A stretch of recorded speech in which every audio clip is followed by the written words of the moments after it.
Prepárate para una travesía llena de descubrimientos y, por supuesto, mucha cultura. También de risas. En este episodio de Cultura en Ruta dejamos atrás la monotonía para explorar las vibrantes expresiones culturales que dan vida a nuestra sociedad. ¿Listos para sumergirse en un viaje divertido y cultural? Dale play.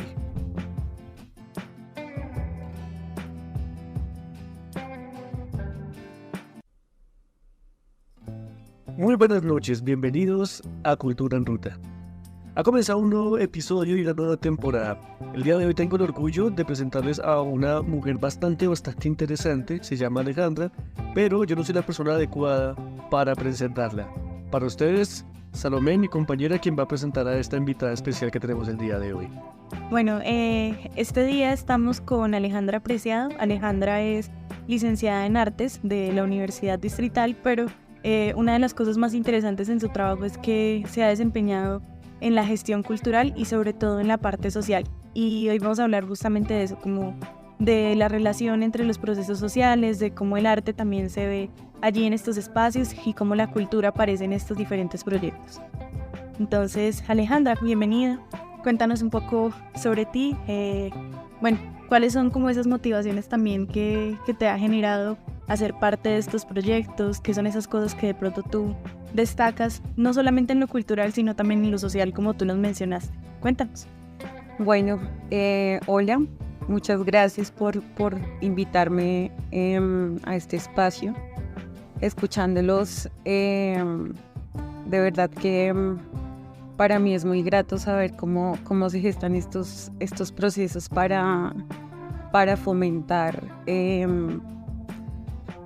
la escucha de las culturas desde el interior de los países, de niños, de niñas, de todas las personas. Yo creo que mi interés desde lo personal siempre ha sido como pues la curiosidad, ¿no? Y también como el hecho de que la cultura como tal es eso que nos significa, ¿sí? Es eso que nos define, ¿sí? Nos define en todo, en lo que creemos, en la posibilidad de comunicarnos, de tejernos, de vincularnos con los otros. También como de sembrar, no sé, como de dibujar nuestros espacios, nuestros lugares. Entonces yo creo que ha sido como un descubrimiento siempre. No querría decir como desde pequeñita, pero tal vez al día de hoy jamás me imaginé que iba a trabajar en esto, ¿no? O sea, no creo que para uno ese punto de la cultura uno no se lo imagina cuando está pequeño. Uno no, pues, o bueno, para mí no era como tan significativo, ¿sí? El tema de la cultura y también los entornos en donde uno crece, ¿sí? Yo vengo, digamos, como de una familia, mi familia es campesina, mis papás son del campo, y tal vez para ellos el tema de la cultura es algo muy ausente. Y casi siempre la cultura la asociamos con el arte, ¿sí? Y para ellos es un tema ausente, ¿sí? Entonces creo que para mí tal vez era ausente, ¿sí? Lo más persistente en mi vida era que siempre me gustó mucho la música, por ejemplo, pero era una cosa más como de gusto. Pero a lo que hago hoy en día y a lo que me he dedicado en los últimos años, pues no tenía como una imaginación muy cercana. Entonces digamos que es como, se me ha vuelto también como un tema más personal, y es como un compromiso también, es un compromiso que tengo social, es un compromiso conmigo, es un compromiso también como con la gente, también es un tema de servicio. Entonces, ahorita que Samuel me hablaba acerca de cuál era como la idea de este podcast que se hace en este momento, que es como dar a conocer, a irse como a los territorios más alejados, sobre cómo se cómo se entiende la cultura, cómo se entienden las historias de muchas otras personas. Entonces me pongo a pensar cuáles han sido las historias que se han ido construyendo a través del trabajo que yo he podido hacer y que la vida me ha podido, como digamos, como ese entramado que he ido haciendo, ¿no? Entonces, digamos que he hecho de todo, ¿no? En cuanto a la cultura. Entonces, y en cuanto al trabajo, digamos, como a la labor social, porque es algo que está ligado, que no se puede desligar. Perdón que te interrumpa, yo quisiera que nos definas para los oyentes que de pronto no conocen el término labor social. Entiendo, yo lo entiendo y puedo definirlo, pero de pronto tú podrías explicarnos qué es labor social, qué es hacer labor social, cómo funciona, qué es eso, ¿sí? Porque me parece chévere muchas veces definir aquellas palabras para evitar malos entendidos o mejor, para facilitar también el entendimiento y la comprensión a personas que de pronto nunca han trabajado en este ámbito. De pronto un ingeniero, me pongo en los zapatos de un amigo mío que es como, no, yo solamente sé programar. Entonces quiero saber qué es eso, cuéntanos. Bueno, digamos que hay muchas necesidades, como ciudadanos tenemos muchas necesidades a la orden del día.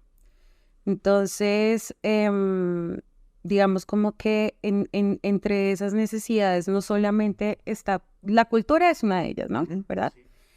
Y dentro de lo social aparecen cosas como lo ambiental, también aparece lo familiar, aparece el tema migratorio, ¿sí?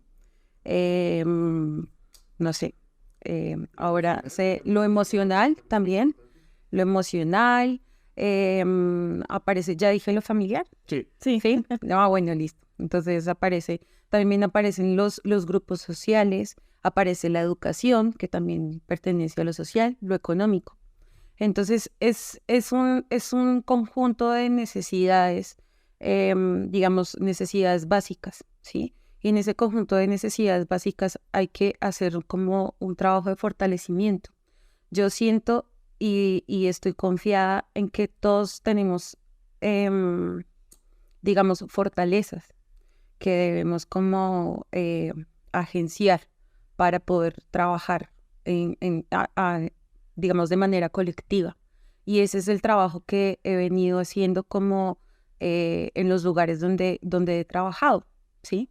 En desarrollo de capacidades dentro de las comunidades en donde he trabajado.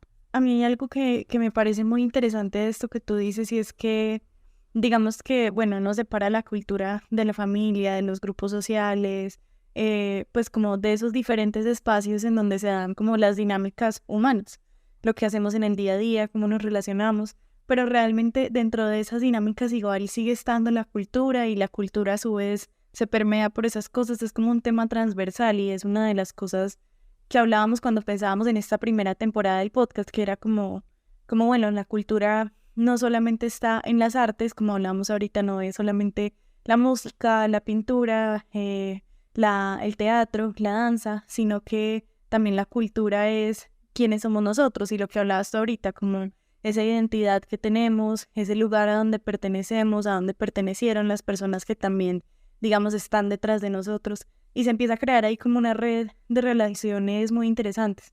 Hablábamos incluso de entretejer historias, como aquí empiezan a mezclar un montón de cosas, de esas relaciones también que empiezan a surgir y que empiezan a crear nuevas culturas dentro de todos esos pequeños, digamos, aspectos que hacen tan compleja nuestra sociedad. Y bueno, eso termina siendo un tema súper amplio, ¿no? Pero es interesante porque realmente son cosas que van de la mano. A veces nosotros las separamos, pero digamos que un poco eso que hemos pensado en el podcast es como, son cosas que están juntas y que no se separan y que dialogan entre sí, pero uno normalmente no se da cuenta de eso.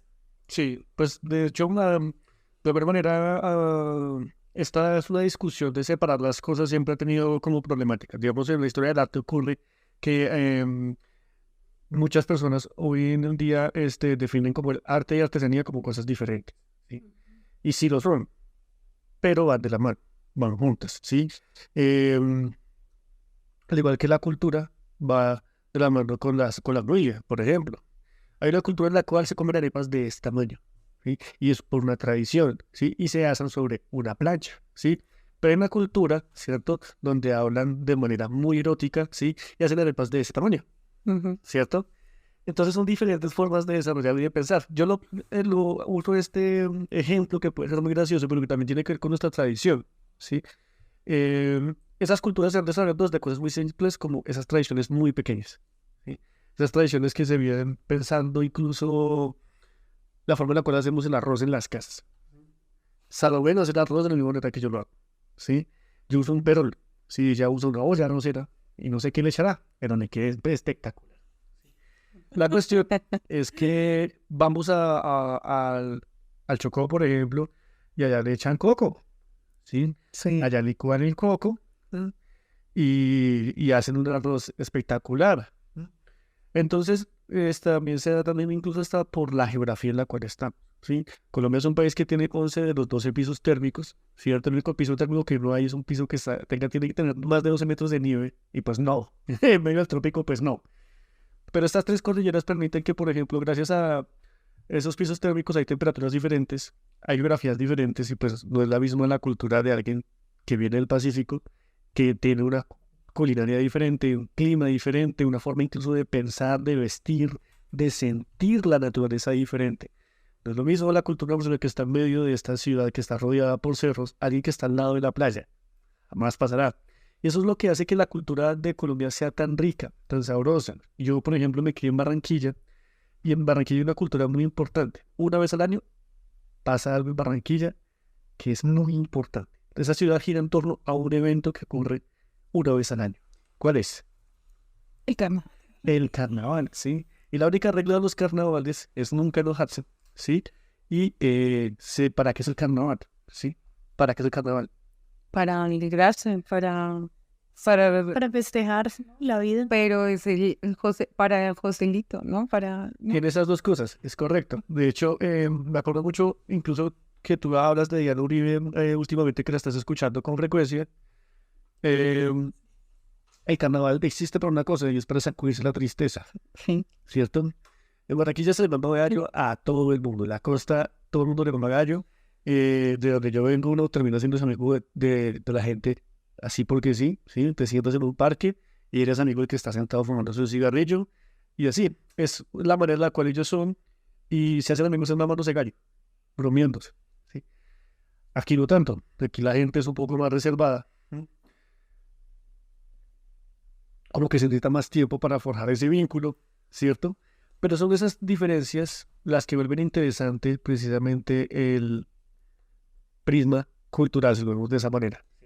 Claro, aquí es bien interesante porque estamos tres personas que tenemos orígenes diferentes y que además, digamos, hemos estado también en lugares del país muy distintos entre ellos.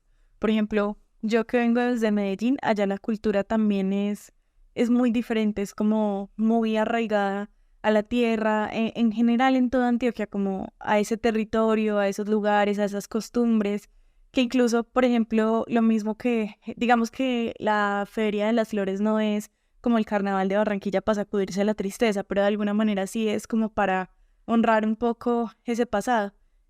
Cuando tú hablabas de, bueno, como esas costumbres que tienen en el carnaval, yo pensaba en los silleteros, que son muy bellos y que en muchas ocasiones quedan como de lado y bueno, hay un montón de dinámicas que pasan alrededor de ellos, pero cuando uno va a Santa Elena, que es la parte que queda en la parte de arriba de Medellín, que es un corregimiento de la ciudad, uno lo que encuentra son cosas maravillosas. Ese es un lugar que parece que se hubiera quedado en el tiempo y es un lugar donde uno va y encuentra flores por todos lados, encuentra a los campesinos que madrugan en la mañana, se toman un chocolate en leche, se toman un tinto, salen a cultivar las flores y a cultivar también otras cosas en Santa Elena, pero que además hay un arraigo muy interesante con el territorio, con el pertenecer a ese lugar.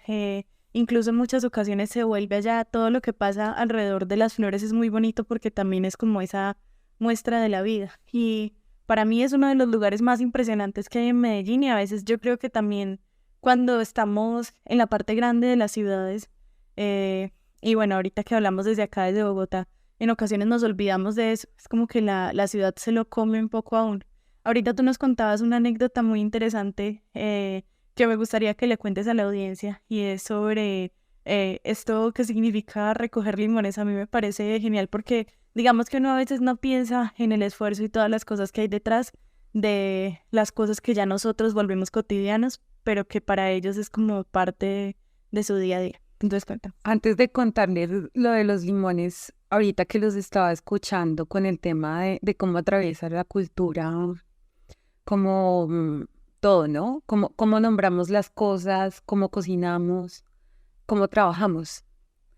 Y eso me hace acordar mucho de alguna vez trabajaba en un lugar que era creo que pues en el Bagre, en Antioquia, donde hay tanta minería. Y entonces siempre estamos pensando que pues el tema de la minería pues es un tema que nos agobia, ¿no? Entonces hay una cultura también sobre eso.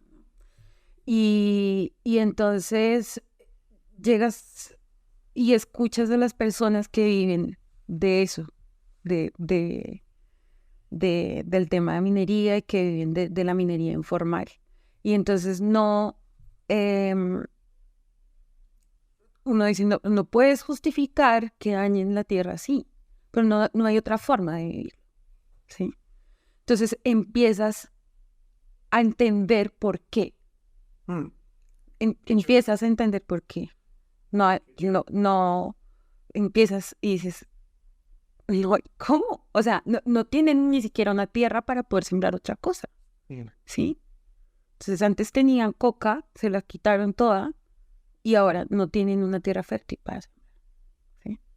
Entonces es como que hay unos cambios ahí y ahora ya hay una cultura. Y no solamente cambia la cultura de trabajo, sino también cambia la cultura de cómo se vive. Porque si trabajas de eso, también cambia tu cultura de pensamiento, cambia tu cultura de las cosas que quieres obtener. Entonces, los chicos que trabajan en eso, ¿cómo quieres vivir? ¿Sí? Entonces, tienen un tipo, entonces se visten de determinada manera, entonces quieren tener una moto, quieren tal cosa, no quieren ir al colegio, quieren, ¿sí? Entonces, empieza a haber otro cambio de pensamiento, otras rutas, y hay un cambio inmediatamente de cultura. Sí, Tal ¿sí? cual, me parece súper chévere. Además, lo que tú estás hablando de el comprender, el por qué, Claro. ¿sí? Hace poco me pasó algo bastante interesante en la universidad y que creo que de alguna manera como que se alinea con este pensamiento. Un amigo mío de la universidad, no voy a decir su nombre, pero él es muy curioso, muy especial. Una persona que es vegetariana, es una persona que cuida el medio ambiente, es una persona que lucha ávidamente, pues precisamente con el mejorar nuestras posibilidades de vida en nuestro futuro, de alguna manera evitar también el calentamiento global, todo este tipo de cosas ambientales me interesa mucho. Y en cuidados animales también, me parece muy importante. Sin embargo, sus padres trabajan en una fábrica que trabaja con el cuero. Mm. Entonces es un diseño muy extraño, ¿no? Claro, sí, la dualidad de empleo, ¿cómo no? Y él es artista plástico. Entonces él usa el material del cuero, ¿cierto? Y se pone a investigar y estudiar por qué y qué cosas tiene el cuero, ¿sí? ¿Por qué todavía siguen haciendo ropa de cuero si supuestamente es tan dañina? Pero está que no. ¿Sí? La que me hace, él de alguna manera se da cuenta de que el cuero, la ropa de cuero dura mucho tiempo, es ultra resistente, ¿sí? Entonces no pasa como esta ropa, estas modas, que son modas desechables, ¿cierto? Las fast fashion, que hoy, ahorita, de hecho, esta semana pasó esto de que se puso viral el término coquette. Entonces, dejamos de dejar de ser, ¿cómo es que se dice? Los niños que dicen que dejo de ser, ¿cómo es que se llama eso? Es aesthetic y me vuelvo coquette. Entonces es como, pues es una cucharada de esas modas desechables. Sí, gracias o no, como rococó contemporáneo. Sí, tal cual. ¿Y qué pasa? ¿Y por qué me parece interesante? Porque él empezó a comprender por qué sus padres todavía trabajaron con esto. Y porque había mucha gente en el Ricaute y que hay todavía fábricas de cultivo de cuero, ¿sí? Y él descubrió que la mejor manera para ayudar al medio ambiente y hacer su trabajo como artista no era quitándoles a ellos su fuente de alimentos, su fuente, digamos que pues es violento, o sea, no, Es la manera en la cual ellos sobreviven y lo que están haciendo es aprovechar lo que no se usa de las redes o del animal para alimentarse, sino para vestirse. Entonces lo que él hace es que agarra ropa vieja y como aprendió debido a crecer en esa familia, a hacer ropa de cuero, pues hace ropa de cuero reutilizando el cuero de ropa vieja, ¿sí? Lo cual es muy interesante. Uno, el cuero nunca se daña, o sea, es cuero. Entonces me pareció súper interesante porque él mismo comprendió el por qué y cómo puedo también trascender esta situación, ¿sí?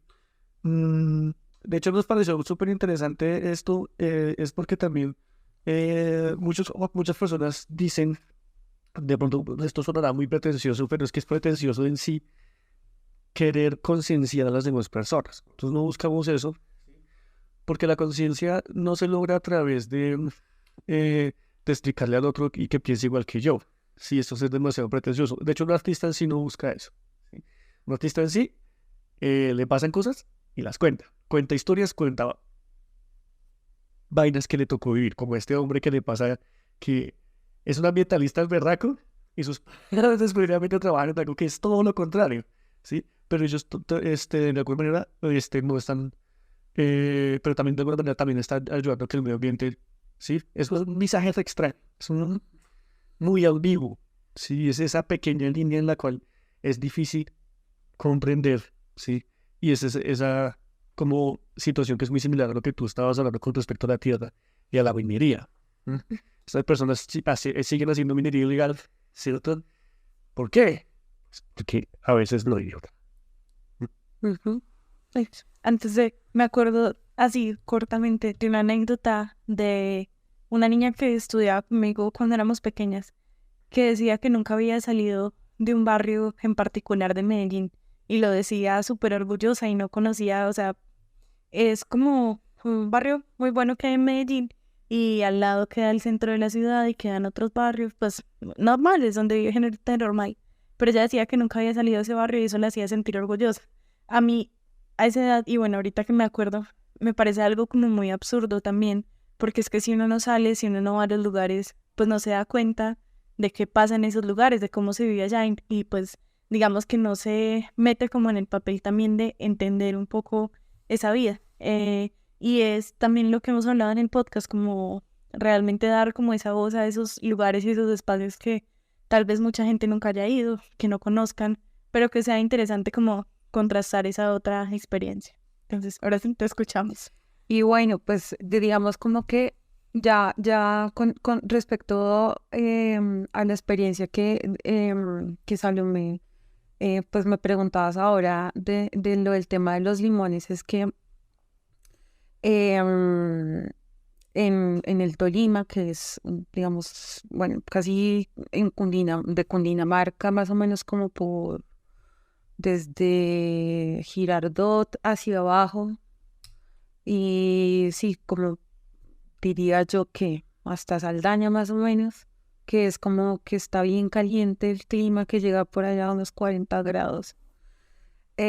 Hay hay un buen piso para el cultivo de limones. Me imagino que en otras zonas del país donde el clima también es así. Entonces hay cultivo de limón común y de limón Tahití. Del Guamo Tolima, donde son mis papás, hay sobre todo cultivo de limón común, que es este limón pequeñito, que es un limón muy jugoso, se lo recomiendo, es delicioso. Ah, sí, es Y bueno, pues estuvimos con mi familia en una finca y entonces nos fuimos hace rato, teníamos como ganas de... Yo alguna vez había ido ahí como de curiosa. Entonces nos fuimos a recoger como temprano porque se empieza la jornada temprano para que no agarre mucho el sol, porque que les digo, o sea, pues a veces puede que el día no sea muy soleado, pero casi siempre pues estos primeros meses, incluso acá en Bogotá, se han dado cuenta que hay un casi verano. Entonces pues se imaginarán que en los lugares donde hace mucho sol, pues el sol es tetrasol.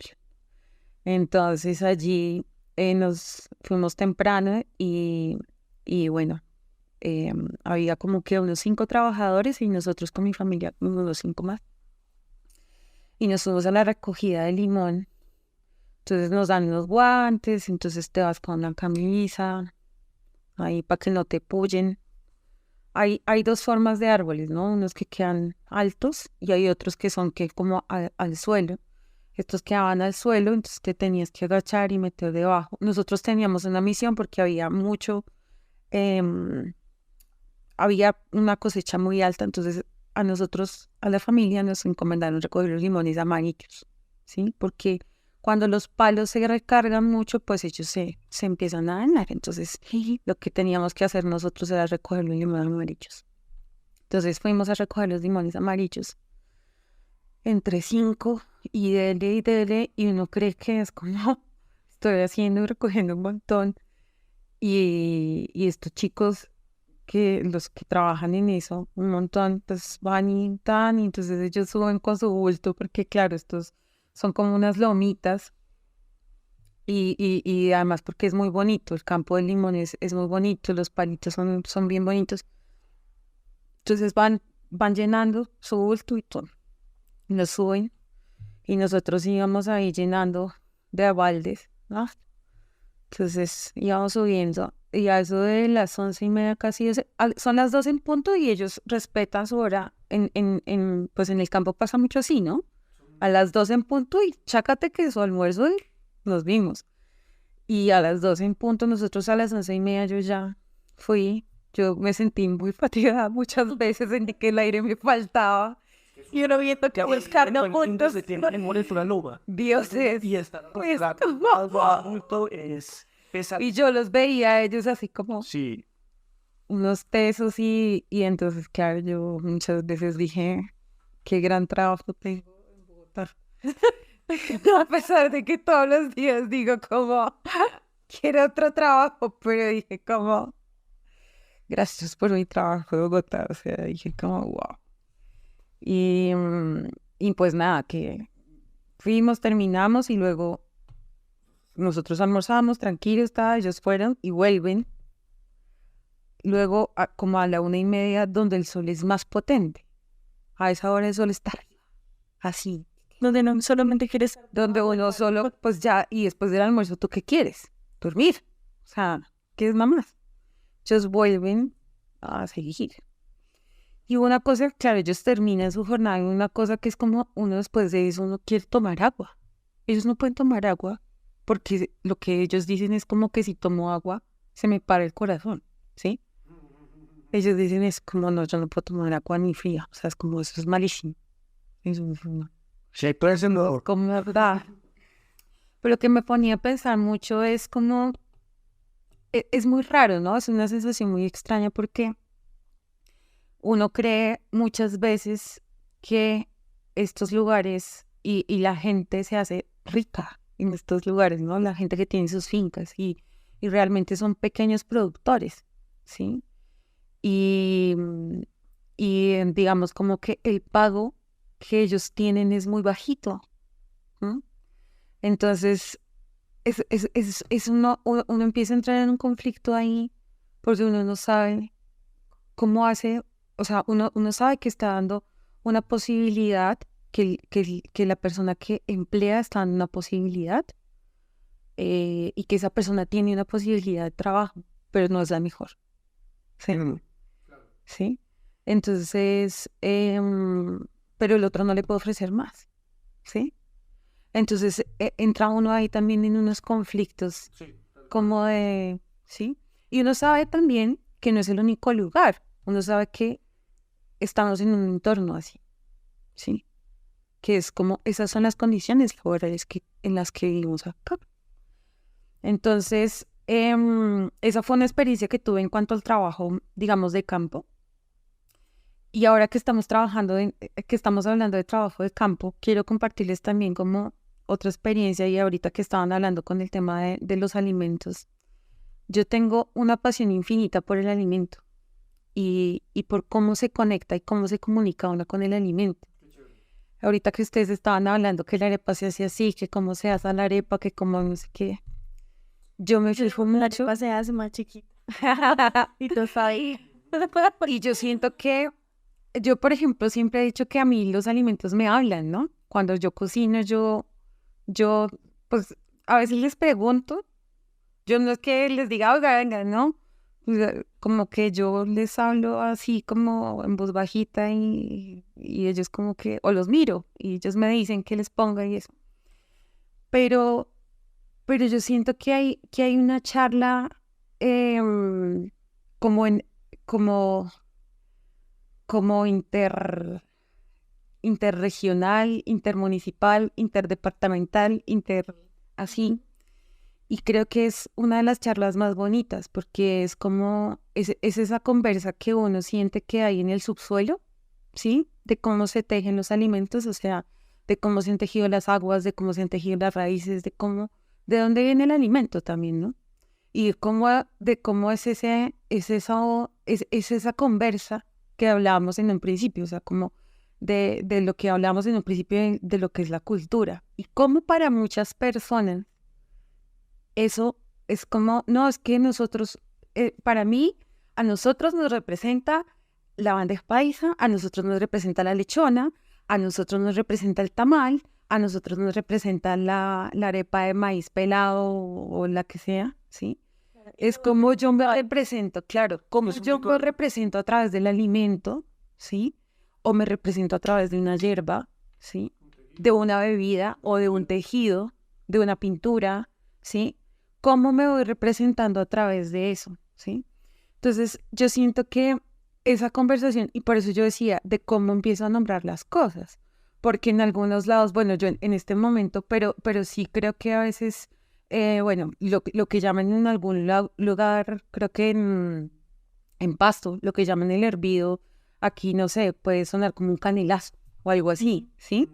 Que el hervido es algo allá con hierbas y como que le ponen maracuyá y le ponen, puede ser que esté errando, que me perdonen, por favor, en este momento, pero aquí hacemos algo muy parecido, ¿sí? Como cómo se van convirtiendo y cómo se van alimentando todas esas recetas y cómo se va volviendo también una charla como de culturas, ¿sí? Y cómo yo a veces siento que la gente tiende yo a veces soy purista en algunas cosas de la comida. Por ejemplo, para mí una arepa tiene que ser con maíz.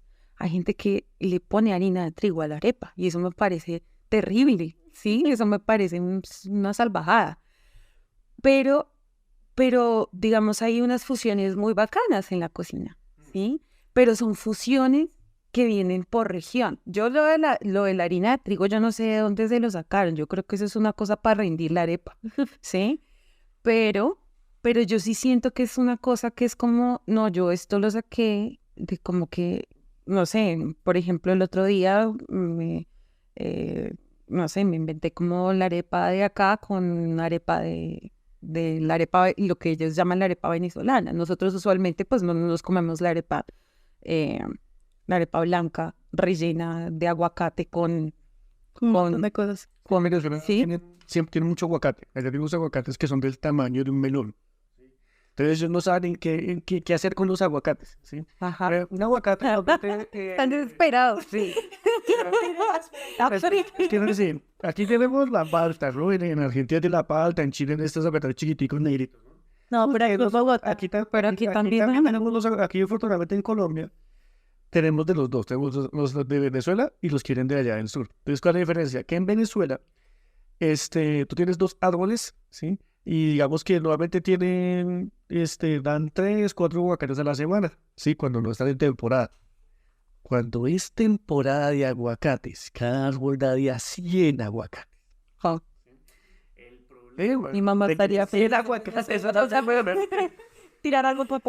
Es que suena al paraíso, pero imagínese usted tragando, pues usted ya no sabe qué es. Echemos el aguacate a la arepa, rellenemos esta vaina. Pero el aguacate es muy versátil. Entonces, yo he escuchado historias de amigos que son de Venezuela y que nos dicen, parce, ahora estoy tratando de tragar aguacate, se lo juro. Es bastante interesante que también es las circunstancias geográficas hacen que esos inventos que uno dice, pero ¿por qué se les inventa, se les ocurrió esto? ¿Sí? O por ejemplo, la pizza hawaiana, ¿sí? ¿Por qué quién fue el que se le ocurrió echarle piña? ¿Cierto? Siempre se preguntan, ¿por qué se le ocurrió echarle piña a una pizza? ¿Sí? Eso fue en Canadá. En Canadá, alguien tiene una pizza, estaba muy desocupado y se le ocurrió ponerle piña. Y esas situaciones, por ejemplo, hablemos de la arepa otra vez. Una arepa de plátano. Pues nosotros venimos de un lugar que es conocido porque una parte de Colombia es un platanal, ¿sí? La parte donde vive el señor de Ríos y Márquez. ¿Sí? Y esa parte, pues, hacen empanadas de plátano. Arepas de plátano, porque es que no hay más. Porque es que no tienen de otra. Plátano al desayuno. ¿No? Ya vimos la experiencia. En Colombia, aquí es una cultura de plátano, sí. De hecho, yo me acuerdo que mucho en mi anterior trabajo había una obra que tenía que ver con la palma de plátano y yo le preguntaba al público, ¿cuántas recetas, Alejandra, hay con plátano en Colombia? ¿Oh? ¿Ah? El plátano es una fruta, bueno, una planta, podemos decirlo, que nos ha traído alegrías y tristezas. Alegrías porque quien no es feliz abriendo un tamal, comiendo aborrajado, ¿cierto? Tragándose un patacón. Al desayuno plátano con queso. El plátano es, Sí, plátano. para nosotros es un hit. ¿Sí? Y hacemos plátano, hay 2.500 recetas diferentes con plátano. ¿Sí? Wow. La persona que lo investigó fue un chef de estos que están en MasterChef, el altotote que es ¿El calvito? sí, con barbudo, pelo corto. A mí me gusta verlo y me gustó muy interesante, me pareció muy interesante su investigación. 2.000 recetas diferentes. 2.500, una locura. Vamos a hacer el año del plátano. Y claramente no es lo mismo como se hace el plátano en Pasto, como lo hacen en La Guajira, ¿cierto? Pero igual es una plata que aquí nos atraviesa. Es como para los venezolanos lo que les pasa con el aguacate, que son unos aguacates del tamaño de un balón de fútbol. Es una cosa absurda y llega el punto en el que no saben qué hacer con eso. Entonces, esos incidentes precisamente se dan dando por el territorio, por el contexto. Yo creo que el contexto va forjando, va ayudando a tejer esa cultura. Sí, nosotros, por ejemplo, antes en micrófono, fuera de micrófonos, estábamos hablando acerca de la cultura que se está gestando en Bogotá desde los últimos 10 años, como debido al desplazamiento, a la dictadura, a los últimos 50 años de violencia en Colombia han hecho que Bogotá se convierta en la segunda ciudad más grande de Latinoamérica, con un plan de desarrollo territorial ridículo, porque es que no hay plan de desarrollo territorial, nunca hubo, ni habrá, porque nadie planeó que más de 30 millones de habitantes estuvieran aquí. Es una vaina absurda, ¿sí? Se supone que Colombia tiene, que Bogotá tiene más o menos 15 millones de habitantes, ¿cierto? Pero entonces, la vida de nosotros colombianos, la mitad de su familia se les fueron para la ciudad, ¿cierto? Y incluso gente del país vecino, ¿sí? Que eso es lo que se ha venido presentando desde la dictadura, pero nosotros venimos de una historia de desplazamiento de 20 años antes. Casi Entonces, desde el inicio de la historia, realmente. exacto, entonces esta ciudad creció de una manera absurda y pues no hay un plan de desarrollo porque es que usted no planeó que lo hagan desplazarse, que le quiten sus tierras y tener que venir a la capital y tener que invadir. ¿Sí? En mi caso personal, el Suba, ¿sí? Conocí la Suba de hace 20 años. Una Suba en la que Suba era un barrio de invasión, donde el río Bogotá se desbordaba y todos los días teníamos que sacar el agua del río Bogotá de debajo de las rodillas con un recogedor. Esa era la vida de las personas de Suba hace mucho tiempo. Muchos de ellos hoy en día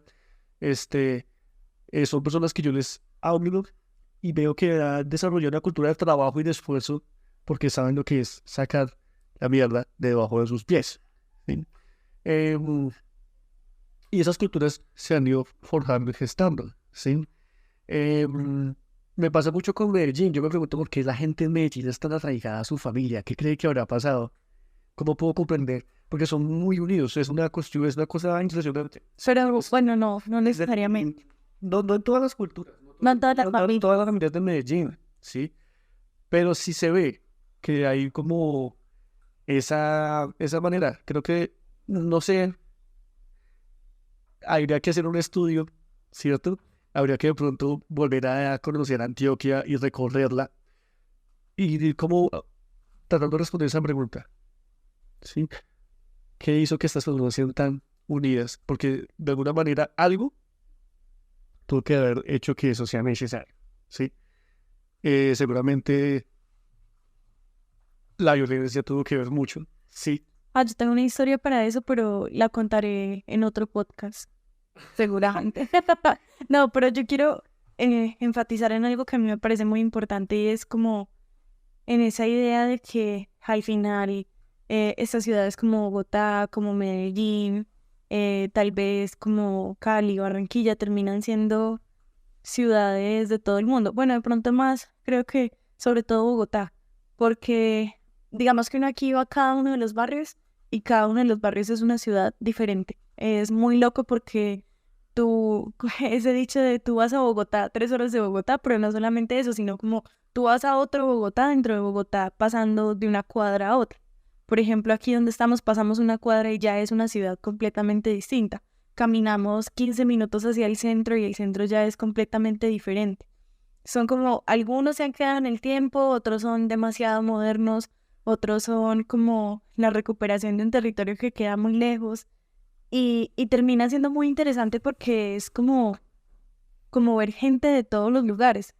Y esa pregunta como de cuánta gente de la que vemos en el día a día en Bogotá realmente es de acá. La mayoría de las personas son de afuera y es interesante esa mezcla. Yo creo que eso tiene que ver mucho con lo que dices tú, ¿no? Con lo de la planeación de ese, Plan de desarrollo. sí, del plan de desarrollo, del plan de desarrollo territorial. Y yo creo que tiene que ver porque es como uno a veces va a algunos lugares y es como uno siente ese hermetismo, ¿no? Que es como aquí está todo. Y yo no necesito ir al centro. Y yo no necesito ir al sur, o no necesito ir al norte, o no necesito ir a ningún otro lado, porque aquí encuentro el comercio, aquí está para las personas que van a algún, lo que sea, aquí está la iglesia, aquí está el salón comunal, aquí está la notaría, aquí está todo, ¿sí? La experiencia, todo. Y entonces, claro, entonces es como que creo que esas condiciones de no plan hacen que se aísle a las personas, ¿sí? Entonces es como, no hay posibilidad de llegar allá. Y esas condiciones, ¿qué es lo que visibilizan? Es como, no hay condiciones óptimas de transporte, no hay vías, ¿sí? No hay movilidad, ¿sí? No hay movilidad. No es posible que te tengas, y todavía pasa, o sea, a pesar de que hay barrios así con esas señales de hermetismo, no es posible que te tengas que demorar 3 horas para llegar a tu trabajo. O sea, que es... Justamente la eso. Y así le pasa a mucha gente, ¿sí? Entonces, es como, es posible que muchas ciudades están pensadas de esa manera, que es como que en algunos lugares quedan las casas en un lado, las empresas en otro, ¿sí? Los colegios y la educación queda por otro lado, bueno, así todo está, digamos, sectorizado, pero sigue pasando esto, ¿sí? A ver, podemos ver y digamos, y eso pasa mucho, sobre todo con las clases sociales bajas, ¿sí?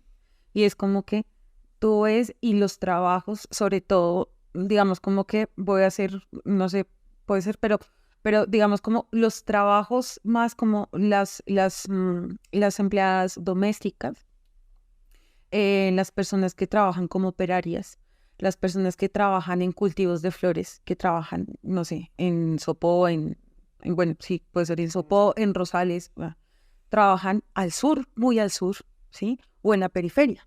Claro. Entonces se demoran 3 horas. Muchas de esas personas incluso han elegido la bicicleta como su vehículo para movilizarse hasta allá, ¿sí?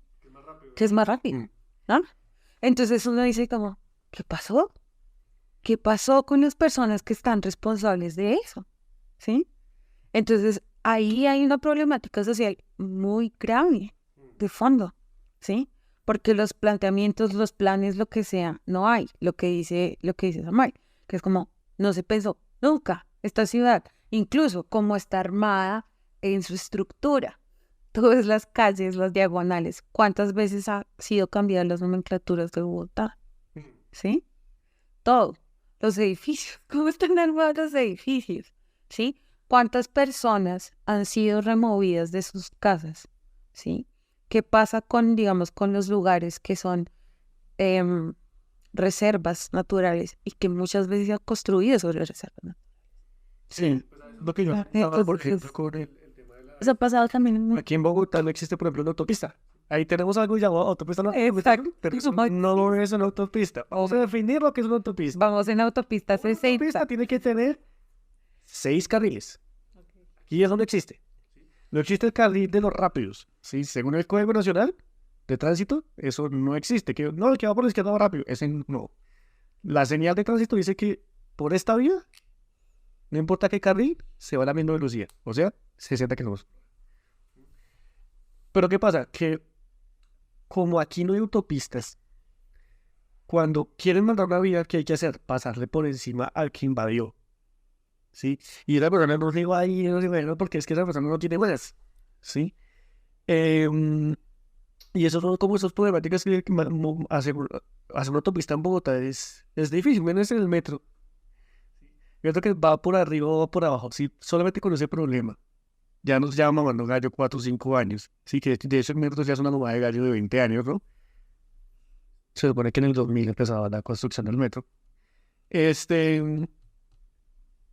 A eso lo apuntaba yo. Muchas veces pasa que incluso llegas a un barrio y en este barrio, no, estas son las familias que vienen de tal territorio. ¿Sí? Sí. O por ejemplo, aquí el barrio La Macarena, bueno, el barrio La Perseverancia. Bueno, la Perseverancia, todo el mundo lo conoce, es un barrio obrero que se formó debido a que eran los trabajadores, ¿sí? Durante la dictadura de Rodas Pinilla para Bavaria, ¿sí? Que trabajan con Bavaria, etcétera. Pues así se han ido formando muchos barrios alrededor de Bogotá hasta que llegó un pueblo que ido creciendo. Entonces las personas quieren de tal lado, las personas de tal lado. Y lo que haces es como apeñuscarse unos con otros. Y a la hora de la movilidad, pues nadie pensó en de, no, voy a invadir un poco más lejos, no, donde pueda, ¿sí? Donde me quepa, ¿sí? Esa problemática social de, por ejemplo, las personas que cuando es temporada de lluvias, que ahorita pues, es algo que estamos añorando las lluvias de abril, pero cuando es temporada de lluvias y ahí es el que paradigma cambia, ¿no? Es como qué preocupación la gente de San Cristóbal, la gente que vive en estos espacios donde, por ejemplo, se les va a caer la casa porque están en zona de riesgo. ¿Y usted cómo lo saca de ahí?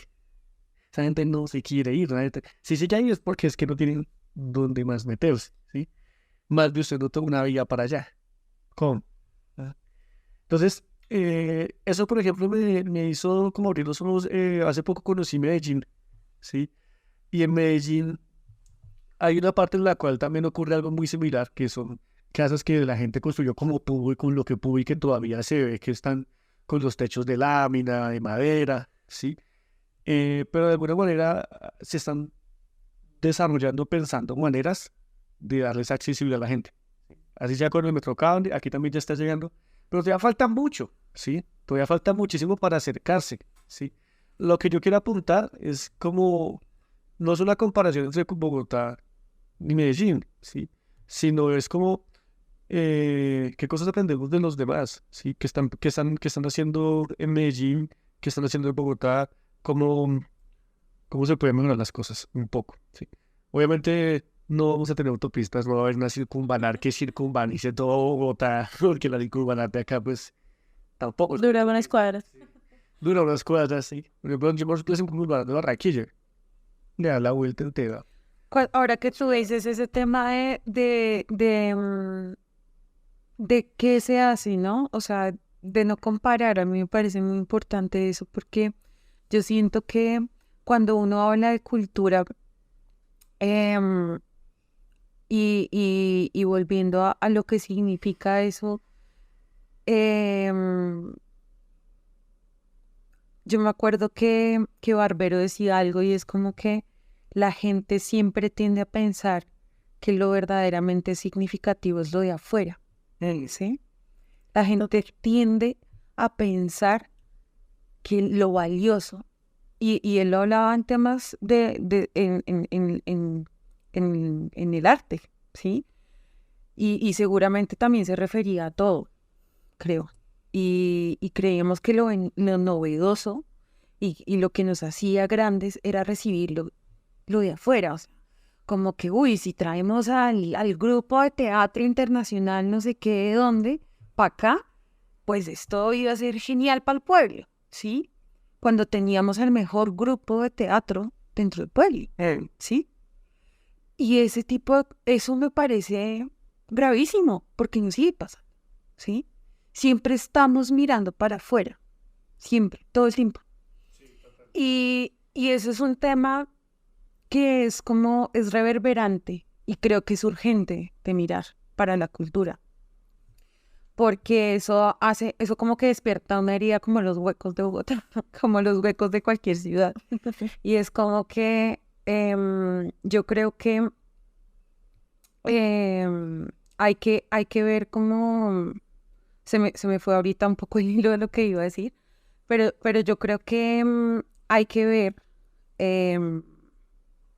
cómo se vigila lo que uno tiene desde los territorios, ¿no? O desde las ciudades, desde lo que está adentro.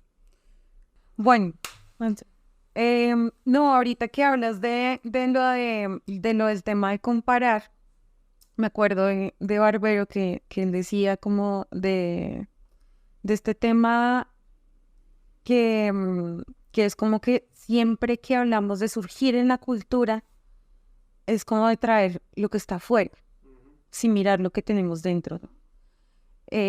Y habla esto como de traer el mejor grupo de teatro internacional para nuestro pueblo, sabiendo que tenemos el grupo de teatro aquí adentro.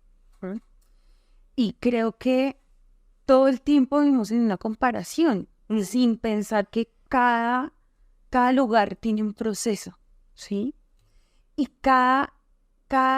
ese proceso habla de ese significado, de esa significancia que tiene, de esa cultura que tenemos, de eso, de esa voz que tiene cada persona, de ese proceso que tiene cada persona, cada comunidad, cada grupo, todo, o sea, como esas señales, esos tejidos que se hacen ahí, ¿sí? O sea, la comida, o sea, todo lo que está hablando de esos pequeños lugares y de esos pequeños espacios. Entonces, yo siento que no podemos jamás comparar la ciudad con los lugares, con lo rural, ¿sí? Sí. No, jamás podremos comparar eso. Y, por ejemplo, a mí me pasa mucho en mi trabajo cuando hablan en una frase, cuando dicen como, nosotros vamos a llegar y bajamos la información al territorio. Yo odio esa frase con toda mi alma, porque no bajamos nada. O sea, ustedes no me vienen aquí a bajar nada, porque es todo lo contrario. Yo sigo insistiendo y persevero en mi creencia que son ellos quienes nos dan la información. Nosotros. Son ellos quienes nos enseñan a nosotros. Sí.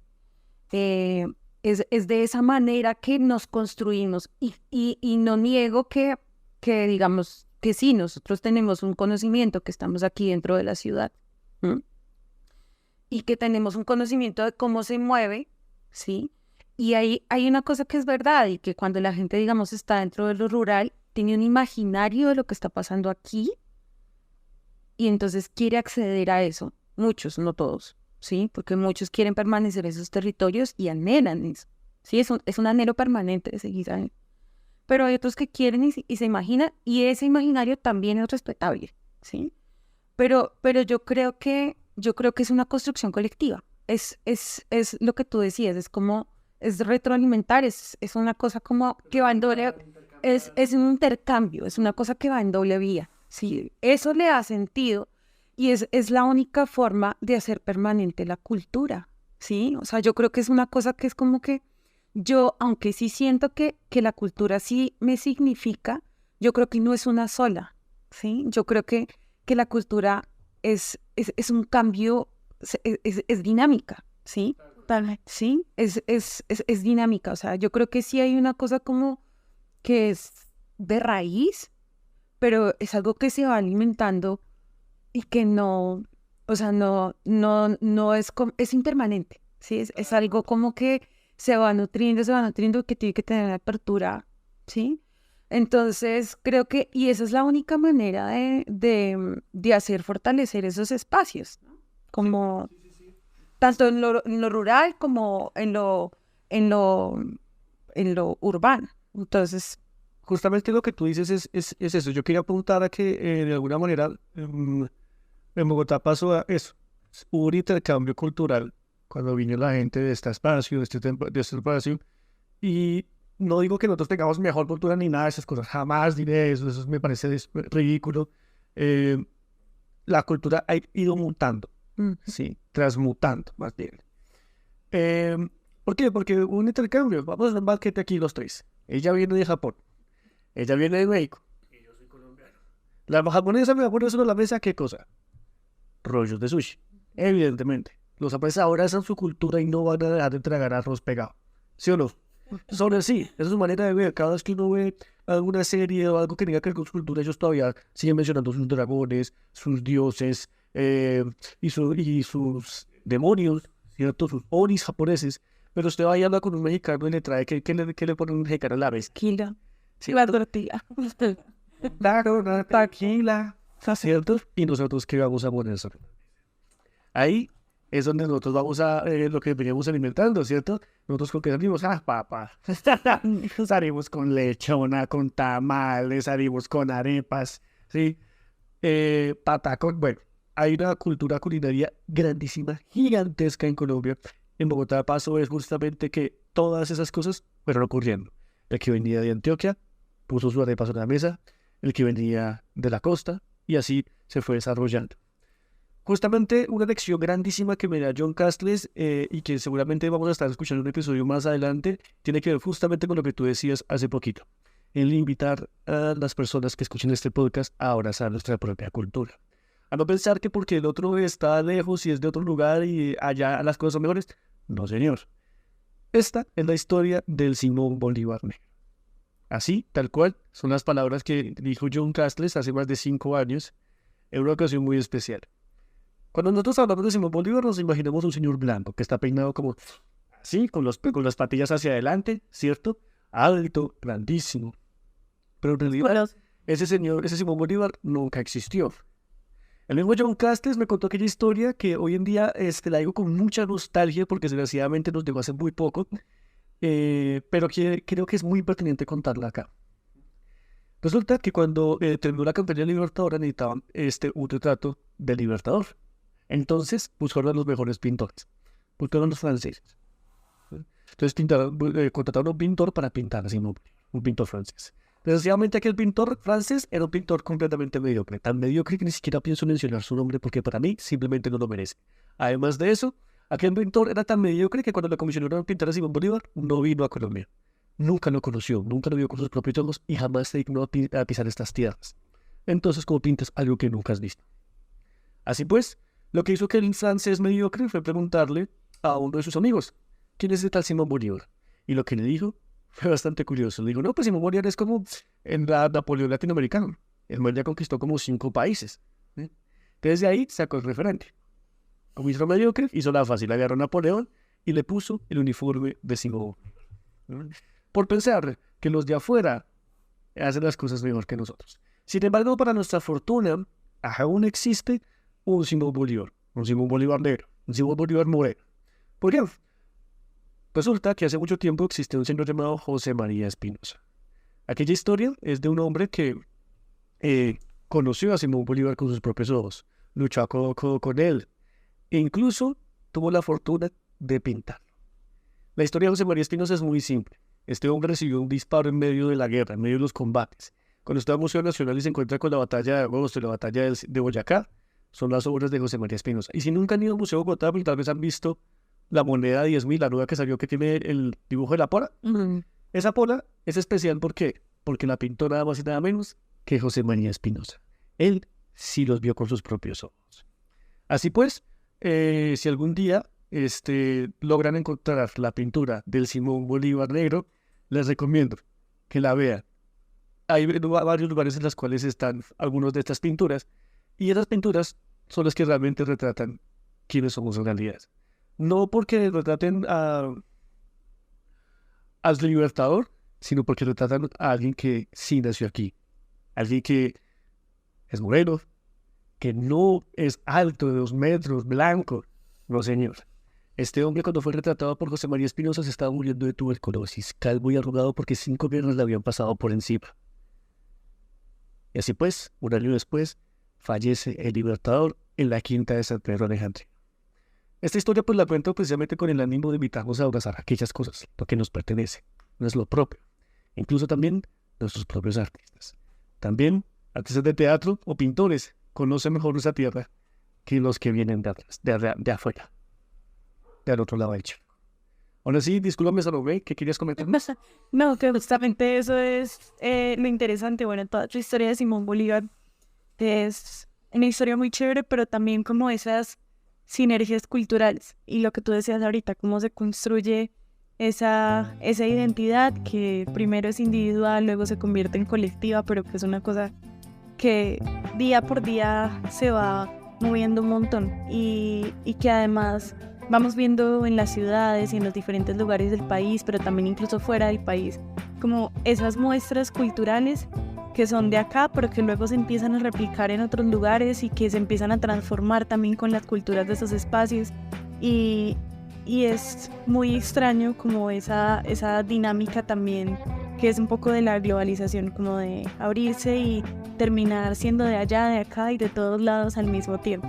Entonces yo creo que es muy, muy interesante como un primer planteamiento justamente de esa relación entre lo que hay allí, lo que hay acá y lo que somos también en colectivo. Sí, tal cual. Yo creo que podemos cerrar el podcast pensando, por ejemplo, qué pasaría si algún día nos vamos a otro país y nos volvemos a sentar a la mesa con un japonés y un mexicano, ¿sí?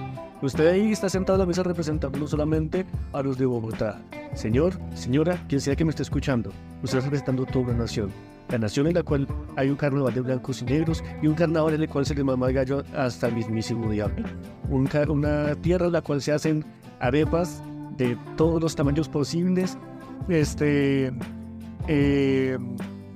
tamales llenos de garbanzos, de arroz, de varias cosas. Es una nación diversa, grande, y cuando usted está afuera, usted nos representa a todos. Esto es algo que pues podemos invitar también a pensar, a reflexionar acerca de eso. Le agradezco muchísimo a Alejandra por haber venido el día de hoy. Qué chévere que de alguna manera este inicio de temporada nos ayude un poco a ser como ese punto de partida, ese salto hacia el trampolín. Y para mi fortuna, yo creo que saltamos de una manera muy firme, muy sólida, teniendo claro y creo que de alguna manera esas ideas que yo tenía de intercambio, de retroalimentación con respecto a la cultura, para mí son como algo que reafirma todavía más la idea, porque entonces no estoy tan loco, no estoy tan equivocado, porque creo que alguien también piensa igual que yo. Eso me alegra muchísimo. Muchas gracias por haber visitado Cultura en Ruta. Salomé también, bien, gracias por acompañarnos. Y pues bueno, nos esperamos en un próximo episodio de Cultura en Ruta. Muchas gracias. Hemos llegado al final de otro emocionante episodio de Cultura en Ruta. Esperamos que hayas disfrutado tanto como nosotros explorando las fascinantes capas de la cultura que nos rodea. Recuerda que la cultura tiene su propio ritmo y aquí en nuestro podcast siempre estamos sintonizados con esa vibrante melodía. Si te perdiste de algún episodio, no te preocupes. Puedes revisar nuestra lista y sumergirte en todas nuestras historias, risas y descubrimientos que compartimos. La cultura es un viaje continuo y estamos emocionados de tenerte a bordo. ¿Quieres más aventuras culturales? Sigue conectado con nuestras redes sociales y comparte tus propias experiencias culturales con nuestro Instagram cultura.en.ruta. Hasta la próxima. Exploradores culturales.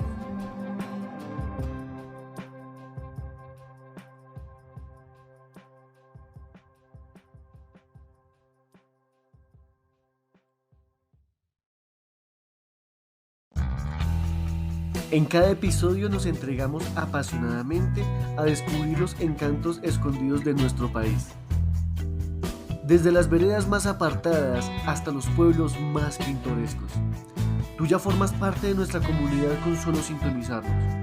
Pero con tu apoyo en Patreon podemos profundizar en este vínculo y hacer que nuestra aventura sea aún más emocionante. Cada aporte es como una declaración de amor, impulsándonos a seguir creando episodios llenos de emoción, arte, historia y cultura. Tu generosidad nos permite continuar nuestro viaje, cubriendo los gastos de equipo técnico y logística necesarios para capturar la esencia de cada momento memorable. Gracias por ser nuestro cómplice en esta aventura.